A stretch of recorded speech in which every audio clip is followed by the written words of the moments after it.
In 1920, Dreamland Margate was trying to become something bigger than a seaside amusement ground.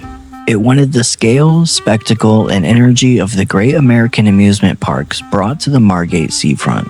At the center of the plan was a wooden scenic railway built by John Henry Iles, a showman who helped bring American-style amusement ideas into Britain. The Scenic Railway opened on July 3, 1920. It was advertised as the largest roller coaster in Europe, and in its first full season, nearly 1 million people rode it.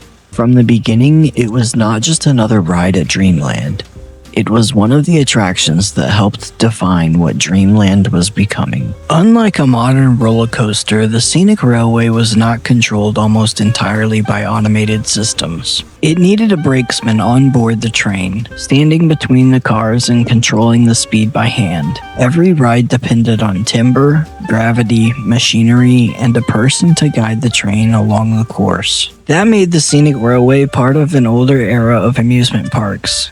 Scenic railways were among the early forms of roller coaster design, built before the industry moved toward the standardized coaster systems most parks use today. They were not only about speed, they were about motion, atmosphere, and the feeling of traveling through a large wooden structure. 31 scenic railways were built in Britain between 1907 and 1938. Most disappeared as parks modernized, maintenance became harder, and newer rides became easier to operate. Dreamland's Scenic Railway survived long enough to become one of the last remaining examples of that lost design language. Its survival was never simple.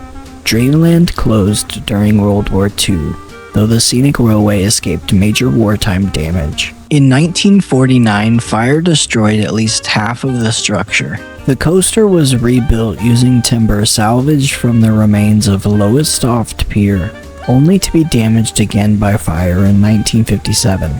Those fires changed the ride's meaning. The Scenic Railway was no longer important only because it was popular. It became important because Dreamland kept bringing it back. By the 2000s, the survival had become part of its importance. The ride was listed in 2002, last operated in 2006, and was badly damaged again by fire in 2008. For most old wooden roller coasters, that would have been the end, but the Scenic Railway was different. Its protection was later upgraded to Grade 2, meaning Dreamland could not simply tear it down. After years of restoration, the ride reopened in 2015, with its brakesman, wooden structure, and hand-controlled operation still intact.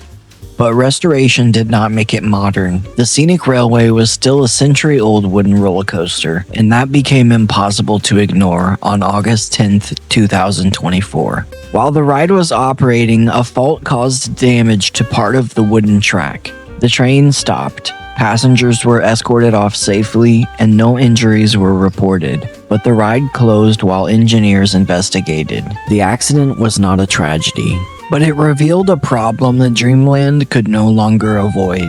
The same age and rare design that made the Scenic Railway historically important also made it harder to operate safely as a public roller coaster. The ride stayed closed through 2024 and 2025. Then, in January 2026, Dreamland told Thanet Council that it was no longer viable to run. Safety checks could take up to 5 hours each day before opening. That ended the Scenic Railway's life as a working roller coaster. But it did not end the Scenic Railway itself. Because the structure is Grade 2 listed, Dreamland cannot simply tear it down. The same history that made it difficult to operate is the reason that it is still being protected. The Scenic Railway began as the centerpiece of a new amusement park in 1920. By 2026, it could no longer keep operating as a ride, but it had already become something else.